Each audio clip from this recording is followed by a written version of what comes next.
Baik, selamat sore, Bapak. Sore, Bu. Ya, kita mulai ujian untuk sore hari ini ya. Ujian akan kita bagi menjadi dua sesi, yaitu yang pertama praktik mengajar dan juga pembacaan sloka. Kemudian Iya. yang kedua adalah wawancara. Nah, untuk sesi pertama, silakan Bapak bisa memulai untuk praktik mengajar maksimal 10 menit. Silakan Oke. Bapak bisa dimulai. Selamat pagi anak-anak.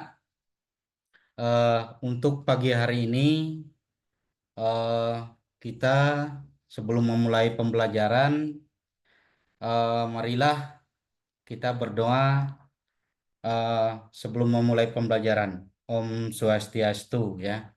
Nah, setelah berdoa ya, terima kasih anak-anak sudah berdoa. Nah, kemudian untuk pagi hari ini sebelum kita mulai pembelajaran, Bapak akan mengecek presensi kehadiran siswa. Apakah siswa hadir semua? Hadir semua ya. Terima kasih ya anak-anak sudah hadir semua. Sebelum kita memulai pembelajaran, untuk lebih menyegarkan suasana, mari kita melakukan ice breaking dulu dengan tepuk pramuka. Terima kasih ya sudah melakukan ice breaking. Nah, kemudian eh, anak-anak masih ingat ya pembelajaran kita sebelumnya, yaitu mengenai ajaran Punarbawa sebagai wahana untuk memperbaiki kualitas diri ya. Nah, itu pertemuan kita pada pertemuan sebelumnya atau minggu yang lalu. Nah, untuk hari ini kita belajar tentang catur warna. Nah, sebelum kita belajar tentang catur warna, maka Bapak akan mengajukan pertanyaan pemantik kepada anak-anakku sekalian. Yang pertama pertanyaannya adalah apakah pengertian catur warna? Terus yang kedua sebutkan bagian-bagian catur warna. Oke, bisa dijawab semuanya. Terima kasih anak-anak.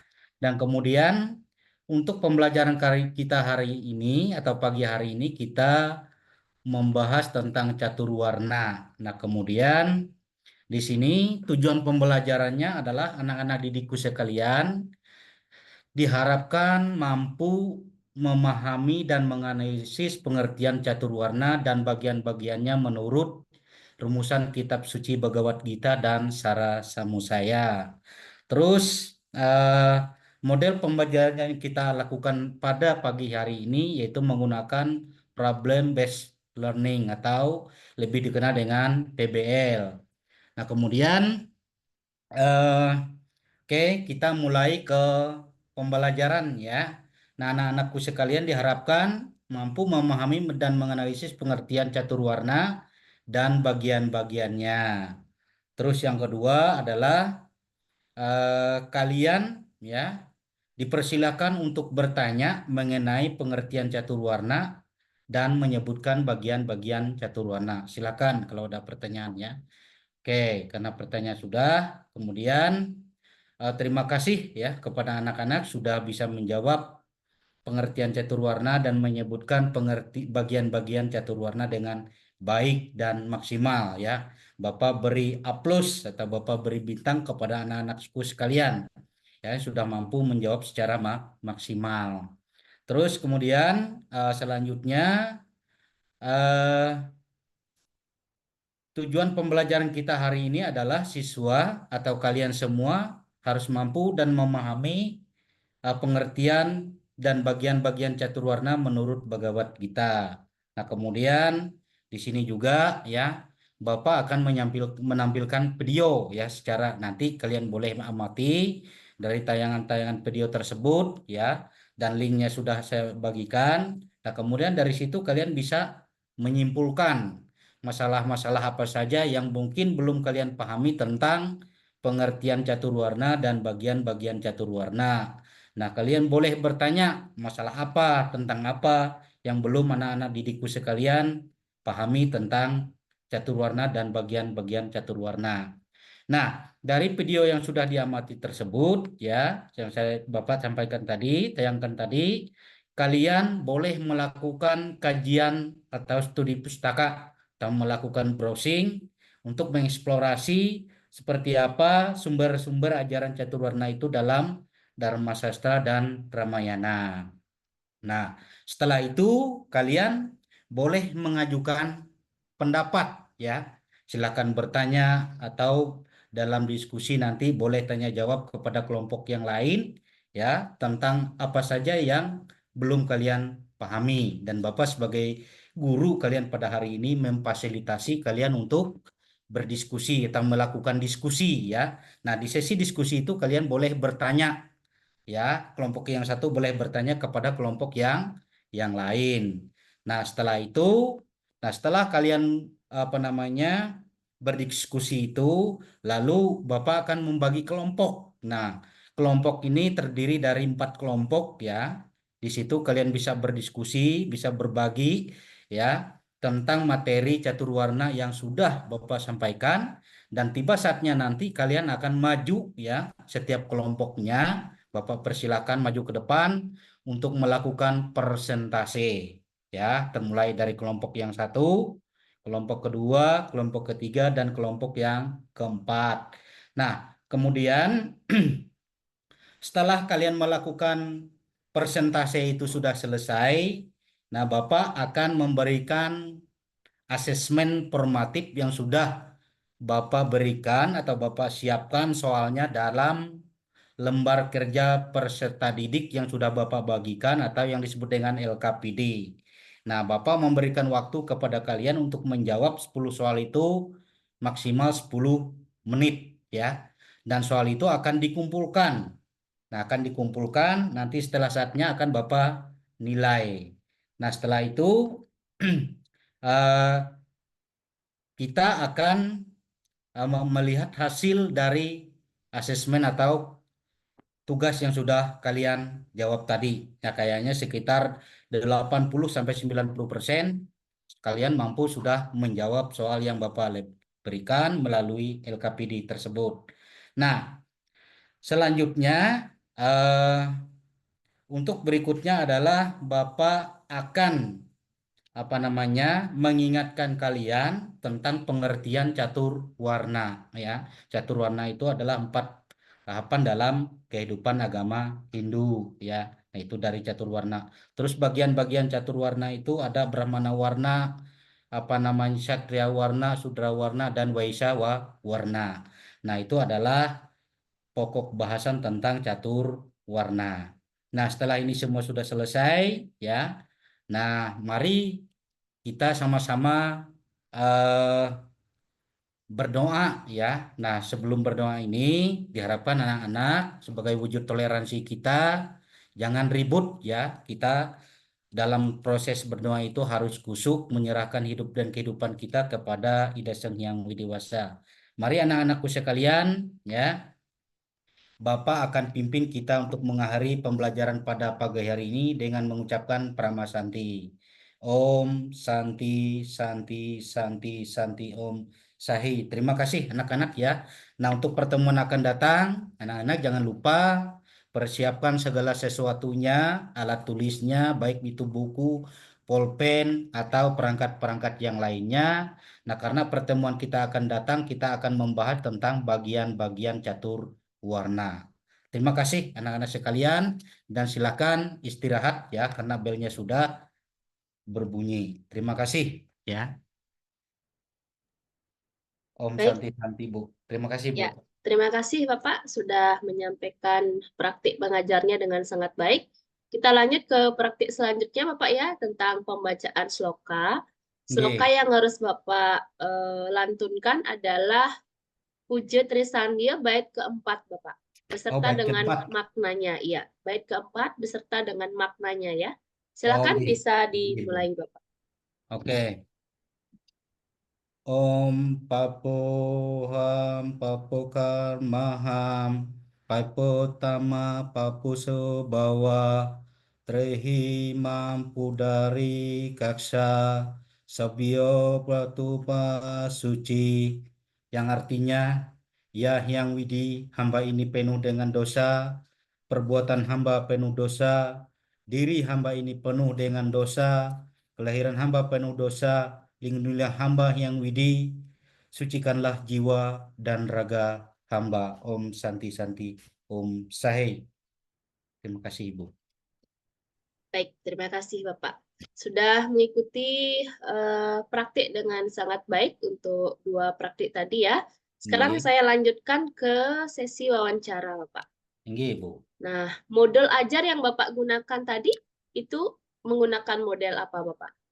Model START ya, model Model pembelajaran START. kooperatif START ya, yang saya buat di PTK saya. Nah, kalau model pembelajaran tadi itu model PBL, Bu. Problem Based Learning.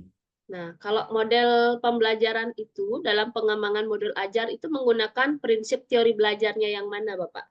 Nah, teori belajar yang saya gunakan ya, itu ada beberapa teori. Yang pertama adalah teori konstruktivisme.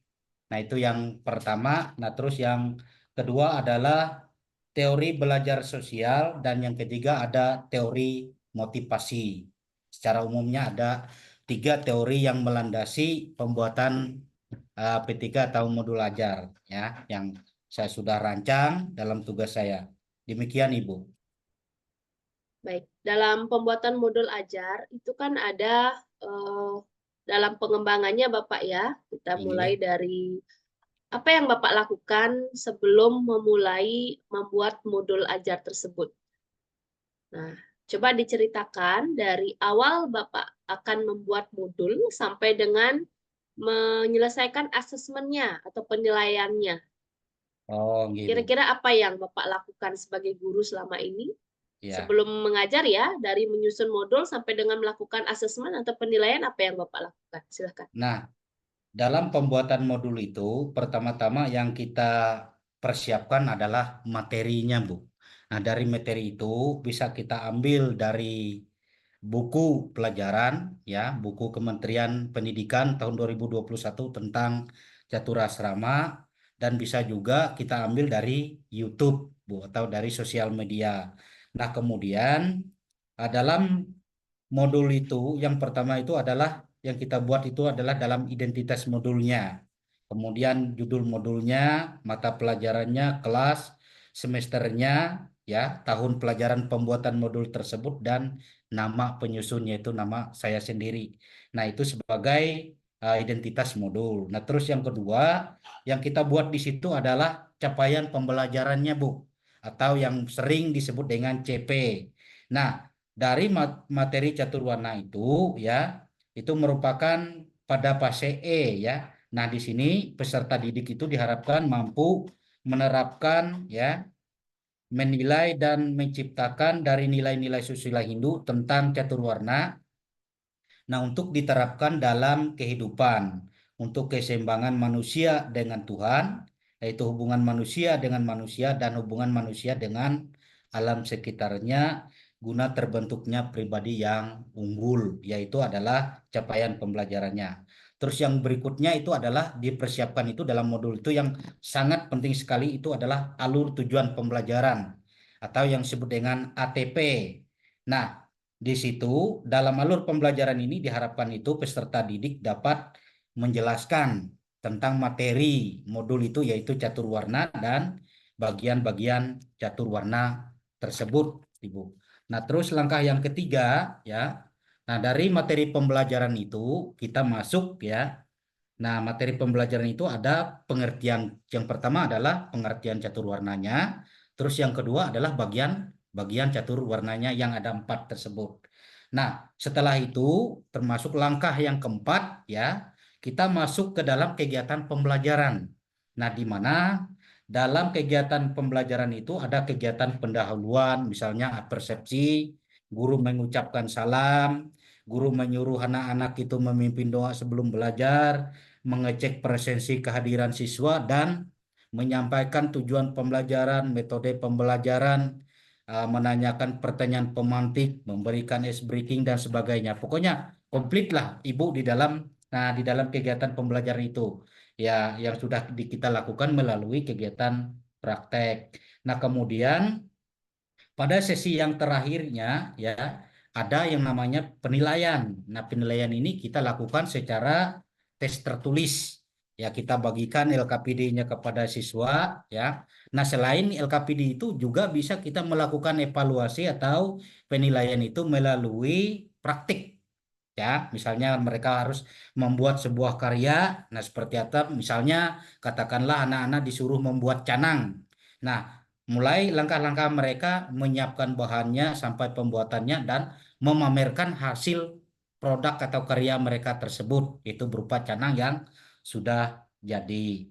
Nah, kemudian penilaian kinerja. Nah, itu yang ada juga di dalam proses penilaian.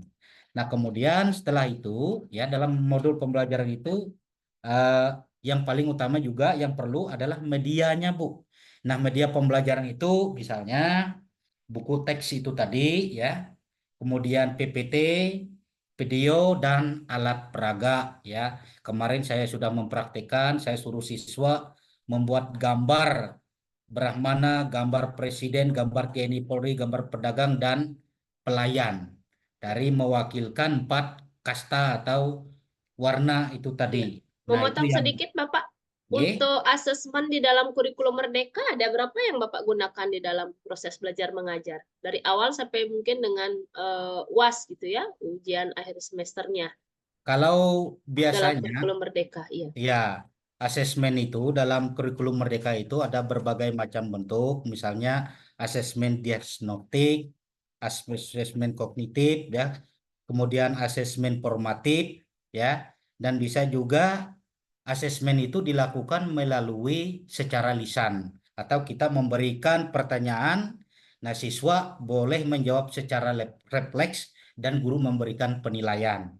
Nah, seperti apa kemampuan siswa tersebut? Misalnya, saya mengajukan pertanyaan, misalnya anak-anak sebutkan 4 bagian dari catur warna. Misalnya siswa itu hanya mampu menjawab 3, maka kita punya standar nilai, punya patokan nilai. Oh, misalnya dari dia mampu menjawab ini sampai 2, misalnya rentang nilainya seperti ini.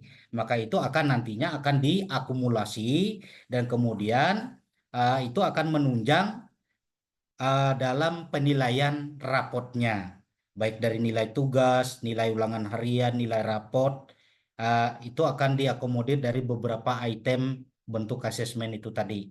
Nah, sehingga menjadikan itu sebuah nilai rapot, ya. Itu yang setahu saya, Bu, karena mohon maaf kami di sini cuma baru 4 tahun, Bu, menggunakan kurikulum Merdeka Belajar. Jadi misalnya ada kekurangan, mohon dimaklumi. Nah, namanya kita sebagai ini, Bu, belum memenuhi standar, misalnya kita namanya baru-baru mencoba ya di sekolah saya di Kabupaten Barito Utara. Demikian, Ibu. Oke, siap, Bapak. Cukup ya, Pak ya. Saya lanjutkan ke pertanyaan berikutnya. Bapak di dalam kurikulum Merdeka itu kan ada sekarang yang disebut dengan P5 ya, atau profil pelajar Pancasila itu, yang Iya, dimana mungkin Bapak sudah melakukan rancangan modul ajar dalam bentuk proyeknya. Nah, nggih.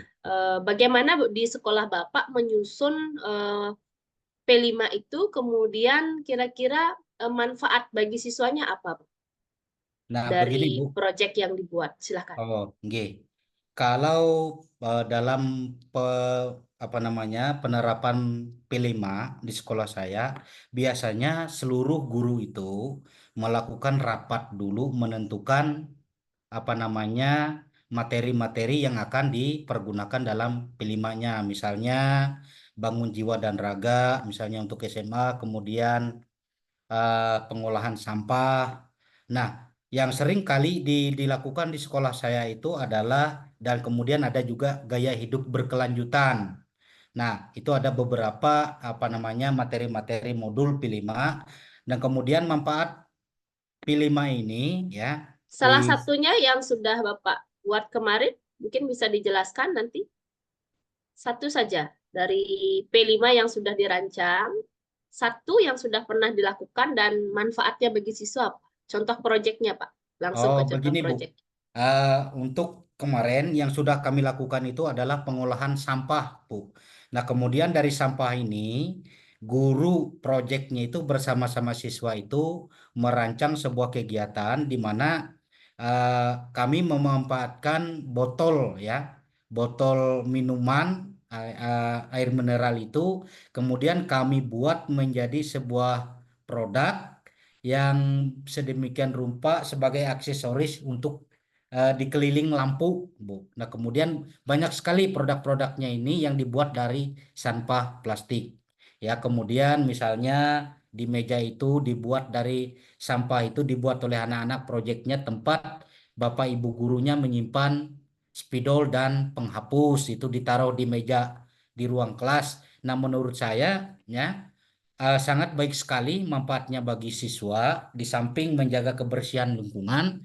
Nah, juga anak-anak diterapkan untuk bisa memanfaatkan sampah-sampah yang dianggap tidak efektif dan tidak berguna itu mereka buat menjadi segala sesuatu yang bisa bermanfaat bagi orang banyak. Nah, itu salah satunya, Bu. Nah, itu tentang pengolahan sampah. Yang sering kami lakukan di sini adalah itu, Bu. Kalau bentuk penilaiannya, Pak, dalam proyek itu seperti apa? Nah, bentuk penilaiannya itu ya, karena anak-anak dibuat dalam beberapa kelompok ya. Nah, kemudian mereka membuat apa namanya hasil karya proyeknya itu juga berbeda ya, tidak satu. Nah, kemudian di situ akan diberikan penilaian. Nah, penilaian secara kelompok ya. Nah, penilaian itu juga akan pada sampai saatnya akan dilakukan penilaian di gelar karya ya. Di sekolah saya juga pernah sering melakukan gelar karya proyek hasil proyek itu ya. Nah, selain itu artinya bagi masyarakat halayak luar juga bisa memanfaatkan hasil dari anak-anak tersebut. Misalnya membuat bak sampah, bukan ya, tempat tabur rokok itu dari sampah kaleng dari kaleng ya. Dari kaleng-kaleng minuman itu mereka dibuat oleh mereka menjadi tempat abu rokok bagi orang ya. Nah, itu yang merupakan contoh-contoh yang seringkali dipamerkan dalam gelar produk itu, gelar karya produk sekolah itu setiap akhir semester. Nah, biasanya nah itu dilakukan gelar karyanya itu setiap akhir semester. Itu, Bu, di sekolah saya demikian. Baik, cukup ya, Pak, untuk P5. Sekarang kita lanjut ke penelitian tindakan kelas atau PTK. Apa Nggih. yang sudah pernah Bapak lakukan di kelas? Nah, yang utamanya untuk penelitian ini, apa sudah pernah dilakukan? Kalau sudah pernah dilakukan, seperti apa Bapak melakukan PTK di kelas? Seperti itu. Biasanya saya melakukan kegiatan PTK di sekelas itu biasanya mengamati ya. Misalnya katakanlah mengamati proses peningkatan kualitas belajar siswa. Nah, dari situ kita bisa menganalisis seperti apa peningkatan siswa tersebut dalam proses pembelajaran. Misalnya siswa itu ada 30, misalnya ada berapa siswa yang mampu mencapai KKM. Dan misalnya ada berapa siswa yang masih belum bisa mencapai KKM dalam proses pembelajaran. Nah, jadi bertolak dari itu kita akan mengamati ya, kita akan mengamati langkah-langkah kita mengamati, lalu hal seperti itu langkah apa yang bisa kita lakukan untuk meningkatkan prestasi belajar peserta didik di kelas. Nah, misalnya siswa itu didata apa keluhannya, apa permasalahannya sehingga siswa tersebut belum mencapai KKM. Nah, Berarti itu yang variabel yang Bapak akan teliti kira-kira dengan permasalahan itu apa, Pak?